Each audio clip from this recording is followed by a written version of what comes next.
Guys, welcome to Ball Street. My name is Ped. I am from Toffee TV. This is a look back at match day 2 for Group E. We have to go all the way back to yesterday, to Friday, for the first game in this group. It was Italy versus Sweden, or Sweden versus Italy, whichever way you prefer it. This game saw Sweden come off the back of a draw with the Republic of Ireland. Italy with that fantastic 2-0 win over Belgium. Sweden started really well. They went for the throat early on in this game. They went after the old men of Italy, trying to get at their tired, weak legs early on. Great start for them. Zlatan looked like he was in the mood, but Sweden just could not break Italy down. That back three, that amazing, solid back three, back forward Buffon of Juventus, it's something to behold, and Sweden simply couldn't get through. In fact, Sweden did not have a shot on target in the whole of this game, Zlatan or not. And this game turned out to resemble the walking game. Remember the walking football in Father Ted? That's what this game resembled. It looked like it was going to be a 0-0, which probably would have suited Italy fine. That would have made 4 points with a couple of minutes to go, though. Cellini takes a foul throw, people. This is the European Championships, the UEFA European Championships in 2016. There's a referee. There's two assistant referees, and then there's two fellas with Harry Potter wands behind the goal that nobody knows what they do, and nobody spotted a foul throw. Cellini, with his foot about this far in the air, throws the ball. It's flicked on to Ada, who takes it calmly, walks around that Swedish defender who was lying on the floor for reasons no one can behold. And it's cleanly finished into the back of net. Fantastic finish by Ida to give Italy 1-0 lead with 2 minutes to go. But that's not all the officials missed. Italy once again had this snidey greatness. The snides, I love the snides in them, but the referee should have seen the amount of times the Italian players were holding the Swedish players by the throat, by the kit, shirt, everything. And there was one in the very dying minutes when Zlatan, little header down, player was held clearly by the shirt. He fell down dramatically.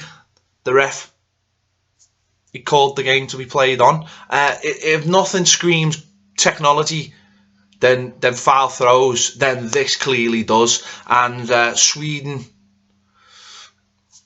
left the game with nothing. Italy took all 3 points.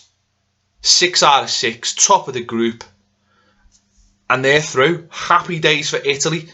They can go into the final game and rest all their old men, because that, for me, is the problem with Italy for the entire tournament. It is a team full of old men, and that might be the downfall of them. We'll wait and see on, but they're through. After 2 games, they are through. Moving on to the second game, Saturday's game, Belgium versus Ireland.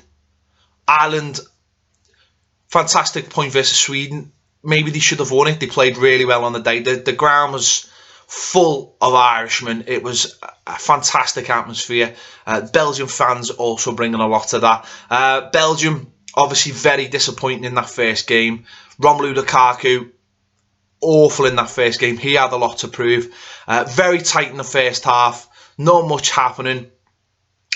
Ireland playing the same way pretty much, just trying to break up play, hit long balls into Shane Long to chase, but not getting anyone to join up. And eventually that was the downfall, I think, of Ireland. Belgium stepped it up second half, and within 2 minutes, Romelu Lukaku had made it 1-0 with an absolutely fantastic finish. Witsel, only 10-11 minutes later, made it 2-0, and Romelu Lukaku wrapped it up when Hazard unselfishly played him in to make it 3-0, when some kamikaze defending by Ireland. And Ireland just didn't show any ambition, and this was the problem. This was the problem for Wales against England.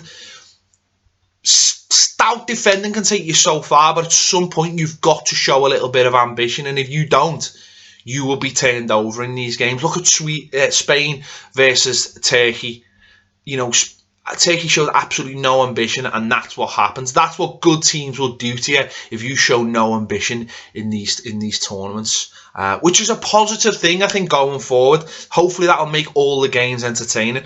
Belgium get a little bit of pride back from their first game. Romelu Lukaku is now worth £65 million again. Hallelujah, hallelujah. Well, I want to keep him more than anything. But this Group A, is now in an absolutely fantastic place. Absolutely fantastic place for the final match day on Wednesday night, where both teams will play at the same time. Obviously, Ireland will be playing Italy. Italy, as I mentioned, will probably be resting players. That gives Ireland a really good chance. If you can get Robbie Keane on the pitch and actually go for it, then they've got a chance to get a win. That will be 4 points. 4 points will probably get them third place and one of the best third places to go through. And that's why this group's still fantastic. Sweden have got a chance. They've got a point. If they can beat Belgium, they will go above Belgium. This group is still wide open. Italy have qualified. They are the top team. They're going through. They've won the group. But this group is wide open. It is the group of death. But it looks like 3 teams could possibly go through. So Wednesday night, get your eyes. Get 2 tellies for a start. You're going to need 2 tellies. Or say now it's 2016, 2 laptops. I don't know, whatever. Projection screen on the wall. Whatever you want to do. Keep your eyes on this group because it is going to be fantastic.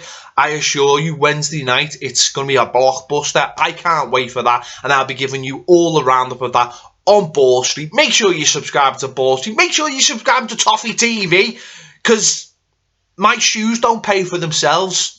Not that YouTube advertising does either. But anyway, that's a different story. Make sure you're watching. Stay on Ball Street for all the action from all the groups. And I'll catch you soon.